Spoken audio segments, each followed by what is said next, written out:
Locomotion and movement part first second part पहले ही upload हो चुका है। स्केलेटल सिस्टम मूवमेंट क्या होता है? मूवमेंट बेसिकली एक सिग्निफिकेंट फीचर है प्लांट और एनिमल का। लोकोमोशन वॉलेंट्री मूवमेंट, जिसमें क्या होता है कि प्लेस बदल जाती है, यानी कह सकते हो जैसे तुम्हारा चलना, ठीक है। तो लोकोमोशन जनरली किसके लिए होता है? सर्च ऑफ फूड के लिए, शेल्टर के लिए और मेटिंग के लिए, ठीक है। ये सारी चीज़ों के लिए होता है। अब देखो, सारे लोकोमोशन मूवमेंट होते हैं लेकिन सारे मूवमेंट्स लोकोमोशन नहीं होते हैं। मेथड ऑफ लोकोमोशन की बात करते हो परफॉर्म बाय एनिमल्स, वो वेरी करता है हैबिटेट्स और डिमांड ऑफ सिचुएशन, ठीक है। और लास्ट में हाइड्रा के टेंटिकल्स जो होते हैं वो कैप्चरिंग ऑफ प्रे के लिए यूज़ होते हैं, ठीक है। अब टाइप्स ऑफ मूवमेंट, सबसे पहला अमीबॉइड मूवमेंट। अमीबॉइड मूवमेंट करवाने में स्ट्रक्चर का हाथ है स्यूडोपोडिया, और बेसिकली ये स्ट्रीमिंग ऑफ साइटोप्लाज्म से फॉर्म होता है। अमीबा में लोकोमोशन और इंजेशन फूड का इसी के थ्रू होता है, और मैक्रोफेज और ल्यूकोसाइट में भी अमीबॉइड मूवमेंट देखने को मिलता है। सिलेटेड मूवमेंट सीलिया की वजह से होता है। Paramecium ciliated epithelium in tubular organs, तो पैरामीशियम में भी होता है सिलेरी मूवमेंट, और ciliated epithelium in tubular organ में भी होता है ना। अब देखो लोकोमोशन, इसमें movement, locomotion movement food through cytopharynx, ठीक है, पैरामीशियम में। और इसमें रिमूवल ऑफ डस्ट पार्टिकल, या फिर ऐसा कह दो कि ओवा को कहीं पर ट्रांसपोर्ट करवाने के लिए। फ्लैजेलर या फिर फ्लैजेला, फ्लैजेलर मूवमेंट जो होता है वो फ्लैजेला के थ्रू होता है। यहाँ पे यूग्लिना स्पंजर स्पर्म इसका एग्जांपल है। और मस्कुलर मूवमेंट बेसिकली मसल की वजह से होगा। चलो ठीक है, वो तो उतना पढ़ लोगे भाई, स्लाइड स्टॉप करके पढ़ लेना। मसल की बात कर लेते हैं तो मीजोडर्मल ओरिजिन में होता है, स्पेशलाइज्ड टिश्यू होता है। इसका कंट्रीब्यूशन 40 से 50% ऑफ बॉडी वेट होता है। मसल जो होता है वो स्पेशल प्रॉपर्टी रखता है, जैसे एक्साइटेबिलिटी, कॉन्ट्रैक्टिलिटी, एक्सटेंसिबिलिटी और इलास्टिसिटी, ठीक है।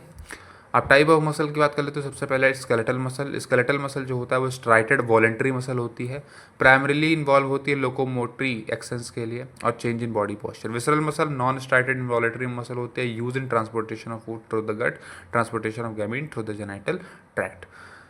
कार्डियक मसल जो होती है वो स्ट्राइटेड इनवॉलेंट्री मसल होती है, और ये पंपिंग ऑफ ब्लड जो है ब्लड वेसल्स में करती है। अब ये स्ट्रक्चर ऑफ स्केलेटल मसल, इसको एक बारी देख लेना स्लाइड रोक करके। हम बात करते हैं सीधे मसल फाइबर पे। मसल फाइबर जो होता है वो लॉन्ग सिलेंड्रिकल और ब्रांच होता है। इसके अलावा अरेंज होते हैं इसमें arrange parallel to each other, एक दूसरे के पैरेलली अरेंज होते हैं। और मल्टी न्यूक्लियोटाइड कंडीशन यहाँ पर देखने को मिलते हैं, सिंसाइटियम देखने को मिलता है। सार्कोप्लाज्म यहाँ पे होता है ना। और सार्कोलेमा होता है यानी प्लाज्मा मेम्ब्रेन, और सार्कोप्लाज्म होता है जो कि साइटोप्लाज्म होता है। और सार्कोप्लाज्मिक रेटिकुलम जहाँ पर कैल्शियम स्टोर होता है, ठीक है। और मायोफिब्रिल और मायोफिलामेंट भी यहाँ पर देखने को मिलते हैं। टाइप्स ऑफ मसल फाइबर्स की बात कर ले तो ये सारे यहाँ पर बेसिस हैं जिसके ऊपर हम लोग जज करेंगे। रेड फाइबर और वाइट फाइबर मसल फाइबर।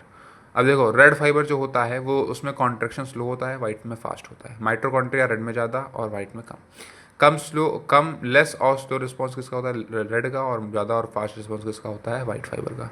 अब ये दो डेटा पढ़ लेना मायोग्लोबिन वाला। अब मायोफिब्रिल या फिर मायोफिलामेंट, अरेंज करो पैरेलल, है ना, अरेंज पैरेलल इन सार्कोप्लाज्म। ये मायोफिब्रिल और फिलामेंट्स अरेंज होते हैं पैरेलल सार्कोप्लाज्म में। और अल्टरनेट डार्क और लाइट बैंड्स जो है उस तरीके से होते हैं। और both myosin and actin filament, है ना, मायोसिन और एक्टिन फिलामेंट जो है यहाँ पर होता है, देखने को मिलता है। अब देखो क्या है कि एक्टिन या फिर थिन फिलामेंट की बात कर लेते हो तो एफ एक्टिन यानी 2 मॉलिक्यूल्स, और ट्रोपोमायोसिन यानी 2 मॉलिक्यूल्स, और यहाँ पर ट्रोपोनिन यानी 3 मॉलिक्यूल्स। यानी एफ एक्टिन के 2 मॉलिक्यूल्स, ट्रोपोमायोसिन के 2 मॉलिक्यूल्स और ट्रोपोनिन के 3 मॉलिक्यूल्स होते हैं। देखो, कॉन्ट्रैक्टाइल पॉलीमराइज्ड मोनोमरिक जो यूनिट होती है वो जी एक्टिन होती है, और बोथ एफेक्टिन हेलिकली बाउंडेड होते हैं। फिलामेंटस प्रोटीन जो कि एफेक्टिन के क्लोजली जो है थ्रूआउट द लेंथ मूव करती है। मैकेनिज्म ऑफ मसल कॉन्ट्रैक्शन, इसे तुम्हें ही पढ़ना है पूरा पूरा, स्लाइड को स्टॉप करो, इंपॉर्टेंट है।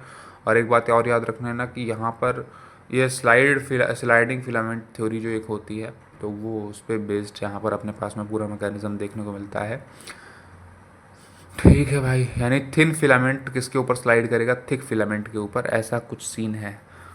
अच्छा, अब यहाँ पर नीचे ये देखो वही चीज़ें दिखाई गई हैं, है ना। सबसे पहले क्या दिखाया गया कि यहाँ पर पहले तो जुड़े, ठीक, तो फॉर्मेशन हुआ क्रॉस ब्रिज का। फिर स्लाइडिंग होती है, थिन फिलामेंट स्लाइड करता है थिक फिलामेंट के ऊपर, और फिर उसका में ब्रेक मैंने क्रॉस ब्रिज टूट जाती है। ये फिर से नज़र एक इम्पॉर्टेंट चीज़, यहाँ पे जो पतले पतले दिखाई दे रहे हैं वो अपने पास में थिन